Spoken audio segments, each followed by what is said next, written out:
이 에스겔서는요, 예수님이 오시기 전 약 500여 년 전에 씌어진 것인데, 이 말씀은 택한 자, 그러니까 예수님을 사랑하고 예수님을 바라보는 자에게만 그 비밀을 열어줍니다.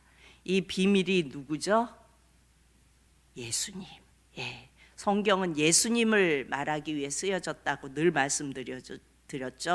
그래서 택함을 받은 자들, 예수님을 사랑하고 예수님을 바라보고 예수님과 함께 가는 자들은 이 예수님의 말씀을 들으면 위로를 받아요. 하나님의 말씀을 들으면 위로를 받고 소망을 갖고, 예수님의 말씀을 들으면 영원히 기뻐서 뛰는 것을 느껴요.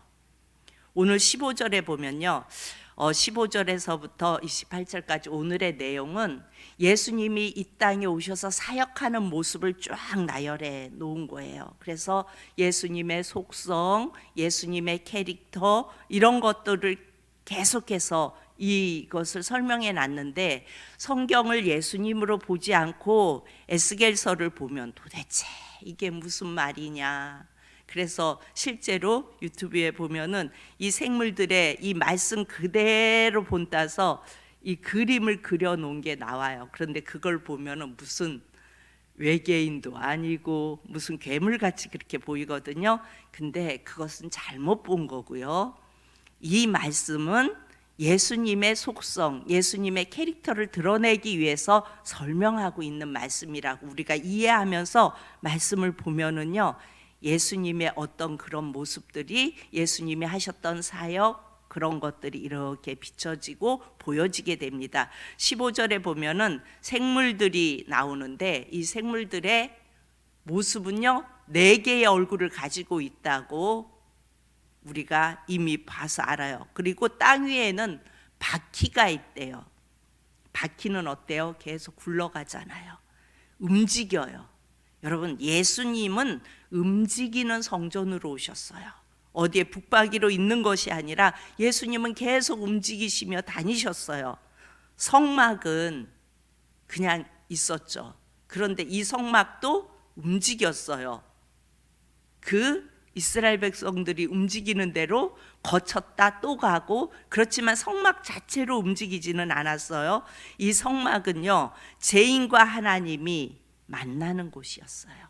그리고 죄인을 용서해 주시는 곳이 성막이었고 또 이스라엘 성전이었어요. 그런데 예수님은 다리가 있는, 바퀴가 달린 움직이는 성전, 즉 사람으로 이 땅에 오셨어요. 그래서 에스겔이 포로로 끌려가서 그발강가에서 그야말로 기약 없는 노예 생활을 하고 있는데, 그의 눈에 하나님이 보이는 거예요. 하나님을 보여주시는 거예요. 그런데 그 하나님은 4개의 얼굴을 가졌대요. 그리고 손도 있고 다리도 있고 바퀴도 있는 움직이는 하나님을 보여주시는 겁니다. 18절에 가면 이렇게 말씀해요. 18절에 보면요, 그 둘레는 높고 무서우며 그 네 둘레로 돌아가면서 눈이 가득하며, 그러니까 그 생물의 그 모습 안에 눈이 가득하더래요. 그래서 그려놓은 걸 실제로 보니까 막 눈이 막 여기저기 이렇게 보신 분들은 아시죠? 막 있어요. 예, 이것은요 주님의 전지성이에요. 우리가 인생의 굴곡 속에서 우리가 이렇게 살아낼 때는 어쩌면 그 인생의 가장 아래에 내려가고 고난 앞에 있고, 그럴 때는 주님이 느껴지지 않을 때가 있어요. 마치 내가 버려져서 나 혼자 내버려 둔 것처럼, 나 혼자 광야에 서 있는 것처럼 그런 느낌이 들기도 합니다. 그러나 그래도 주님을 의지하며 주님 붙들고 다 살아내고 나서 다시 이렇게 돌아보면요, 고비고비마다 주님이 함께 하시지 않은 때가 없었다는 것을 우리는 깨닫게 됩니다.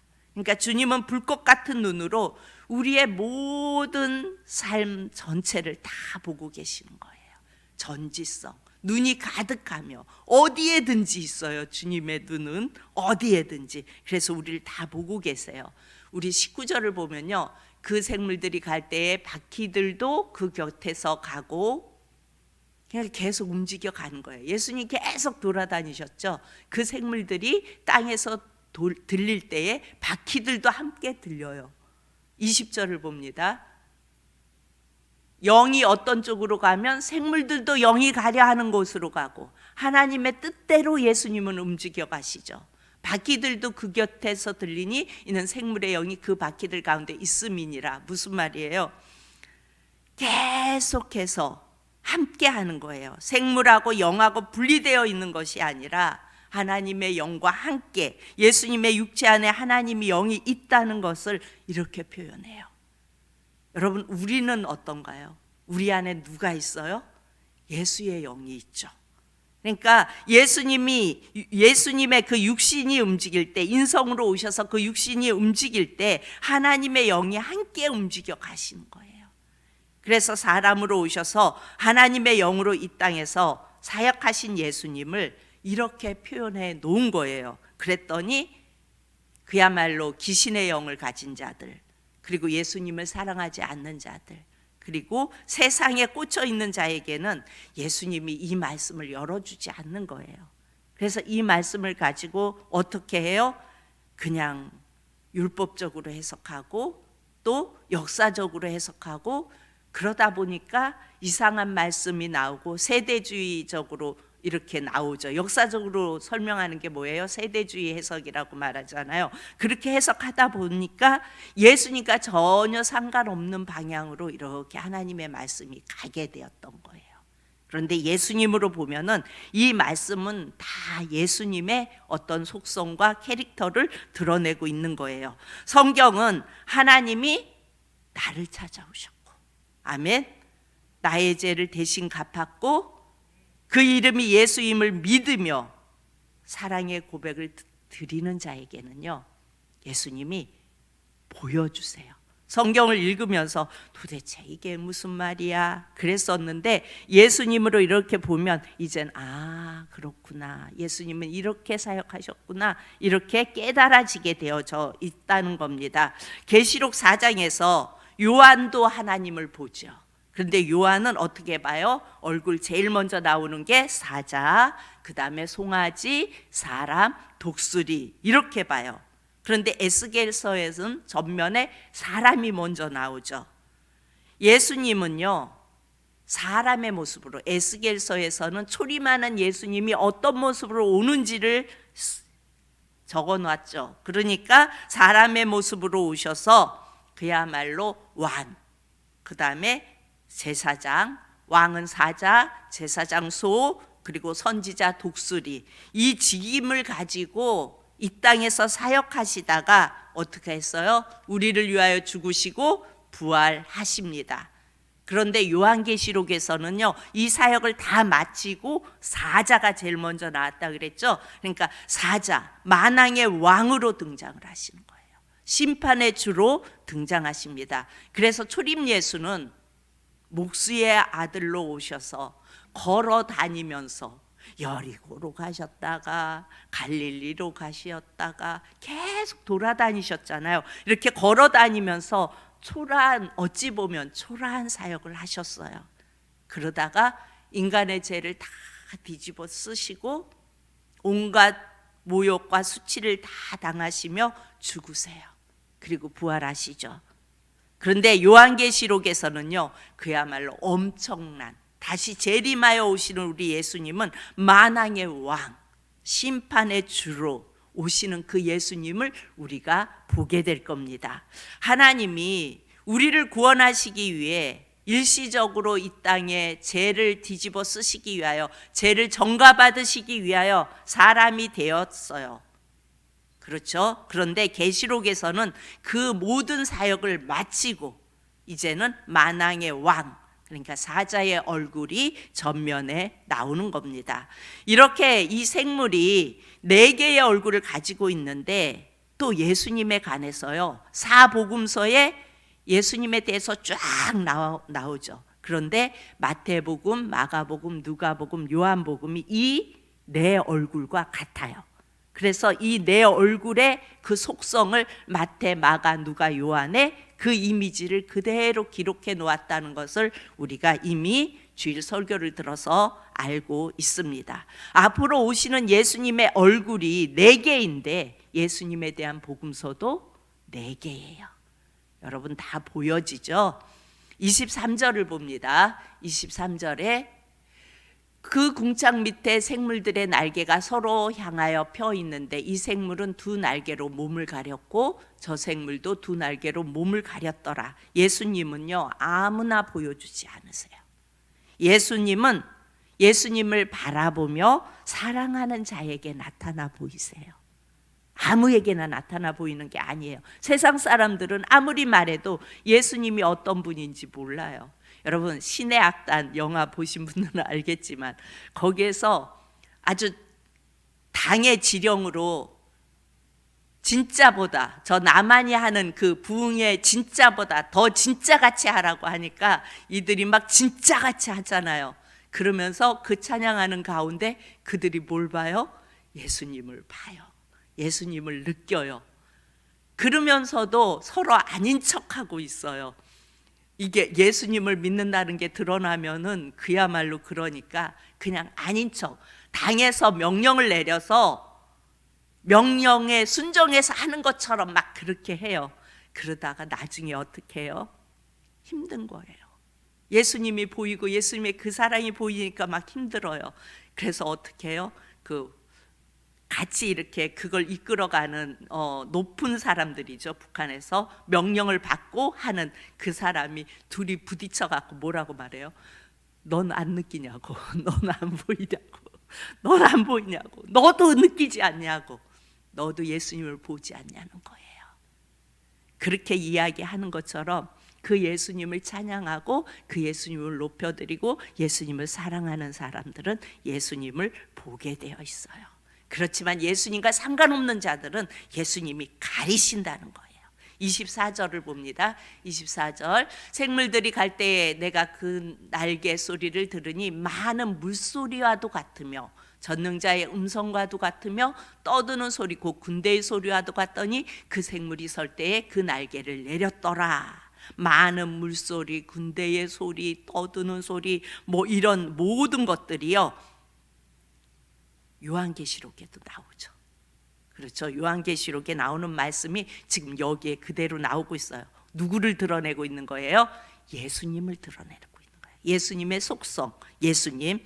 26절을 우리가 넘어가서 봅니다. 26절 그 머리에 있는 궁창이의 보좌의 형상이 있는데 그 모양이 남보석 같고 그 보좌의 형상 위에 한 형상이 있어 사람의 모양 같더라. 여러분 이 표현도 요한계시록에 나와요. 요한이 천상에 올라가 보는데 형상을 보죠. 예수님 보좌, 어린 양 보좌와 예수님 형상을 봐요. 하늘에 올라가 보좌에 올라가서 보는데 그런데 여러분 어린 양의 보좌와 그 어린 양의 그 형상만 보지 성부와 성령님의 형상은 요한계시록에도 안 나와요. 그렇죠? 영이에요. 안 나와요. 안 보여요. 예수님이 오시기 전 여러분 700년 전에 살았던 에스겔과 예수님이 오신 후에 요한은 너무나 다르잖아요. 이 시대가. 그런데 어떻게 이렇게 시대를 넘어서 이렇게 같은 목소리를 낼까요? 이게 사람이 한 걸까요? 여러분 사람이 했다면 같은 목소리를 낼 수가 없어요. 성경에 40명의 저자, 40여 명의 저자가 있지만 성경은 한 목소리를 내요. 에스겔서에 기록되어진 게 요한계시록에 그대로 기록되어지고 여기서 나오고 여기. 왜 그래요? 성경은 원저자가 누구라고요? 하나님이라고요. 그러니까 하나님이 우리에게 쓰신 사랑의 편지예요. 그렇기 때문에 역사를 넘어서 몇백 년을 넘어서도 이게 같을 수밖에 없는 거예요. 같은 소리를 낼 수밖에 없는 거예요. 27절을 봅니다. 우리가 27절 내가 보니 그 허리 위의 모양은 단새 같아서 그 속과 주위가 불같고 내가 보니 그 허리 아래의 모양도 불같아서 사방으로 광채가 나며 예수님의 속성, 예수님의 캐릭터를 이렇게 기기묘묘하게 다 표현을 해놓은 거예요. 불같고 이렇게 말해요. 불같고 불같아서 사방으로 광채가 나며. 여러분 사도행전에 보면 어떤 말씀이 나와요? 불에 혀 같은 것이 임하여 있더니, 같은 예수님의 속성을 드러내는 거죠. 그러니까 성령이 임할 때 불로 표현이 되어 있어요. 이렇게 이 에스겔서 1장은요, 예수님이 이 땅에 내려오셔서 어떤 모습으로 사역을 하시는지, 그러니까 그 예수님의 어떤 속성과 캐릭터를 이렇게 정확하게 이렇게 설명을 해 놓은 거예요. 그래서 우리가 읽으면서 도대체 이게 무슨 말이야, 이게 아니라 예수님이 이렇게 이런 모습으로 오셨구나, 이렇게 생각하면서 주님을 바라보며 말씀을 보면 주님이 다 열어주십니다. 28절을 봅니다. 그 사방 광채의 모양은 비 오는 날 구름에 있는 무지개 같으니. 무지개 어디서 들어봤죠? 이는 여호와의 영광이 형상의 모양이라. 내가 보고 엎드려 말씀하시는 이의 음성을 들으니라. 다시는 물로 심판하지 않겠다고 언약으로 보여주신 것이 뭐예요? 무지개. 그래요. 우리 죄인을 죽이지 않겠다고 오신 예수님이 무지개세요. 다시는 너희를 물로 심판하지 않겠다 보여주신 것이 무지개고, 우리를 죽이지 않으려고, 영원히 멸망의 길로 가지 않으려고 죄를 전가받으셔서 오신 예수님이 무지개예요. 그런데 그 말씀하시는 이의 음성을 들으니라 말해요. 예수님은 말씀하시는 하나님이세요. 그래서 이 땅에 오셔서 죄인들과 어떻게 했어요? 대면해요? 대면하셔서 말씀하셨어요. 우리는 음성으로 듣기보다는 마음으로 예수님의 말씀을 들어요. 듣죠? 하나님은 영이시고 우리는 영적인 존재이기 때문에 우리는 영음을 듣는 거예요. 만약에 사람의 소리로 나는 들었다, 물론 하나님이 그렇게 하실 수도 있겠죠. 그건 아니다 이렇게 말할 수는 없어요. 하나님이 또 어떠한 상황 속에서 어떻게 역사하실지를 우리가 모르니까. 그런데 대부분의 사람의 소리로 들은 것은 사단의 음성이에요. 그런데 영음으로 듣는 거예요. 내가 예수님을 영접하고 그 예수님을 바라보면요, 영음을 내요. 마음의 소리가 있어요. 걱정하지 마. 막 걱정하면서 주님 어떻게 해요? 걱정하지 마. 걱정하지 마. 두려워하지 마. 내가 너와 함께 있을게. 외로워하지 마. 함께 있을게. 그러니까 예수님과 함께하고 예수님과 함께 예수님과 동행하고 그러면요, 혼자 있을 때가 가장 평안해요. 여러분, 사람들과 함께 있으면 뭔가 체면을 차려야 되고 갖춰야 되고 번거롭잖아요. 그런데 혼자서 예수님과 함께 있으면요, 그렇게 편안할 수가 없어요. 외로움 없어요. 너무 행복하고 너무 좋아요. 여러분, 예수님과 함께 할 때 혼자가 아니에요. 예수님과 함께 있는 거예요. 그래서 그 예수님과 대화하고, 예수님은 내게 영음으로 말씀하시지만 나는 어때요? 맞아요. 예수님 막 말하잖아요. 근데 사람들 많이 있을 때 그렇게 하면 이상하네 그러잖아요. 그러니까 우리는 혼자 있을 때 예수님과 더 깊이 만날 수 있어요. 또 예배 마치고 우리가 기도할 때 그 예수님과 음악이 시끄럽게 나가잖아요. 그냥 크게 나가잖아요. 시끄러운 건 아니고 크게 나가면은 우리는 예수님과 깊이 나눌 수 있어요. 예수님만 묵상하고 들어가면요, 이 음악 소리를 제끼고 그 음악 소리가 나를 싸게가 되고, 그리고 그 속에서 예수님과 나눔이 이루어져요. 살아계신 예수님, 말씀하시는 예수님, 그리고 지금은 보혜사 성령으로 내 안에 계시지만, 그래서 영음으로 우리에게 말씀하시지만 예수님이 다시 오실 때는 우리가 대면하여 예수님을 봐요. 그리고 내 인생이 끝날 때 대면하여 보는 분이 누구라고요? 예수님이라고요.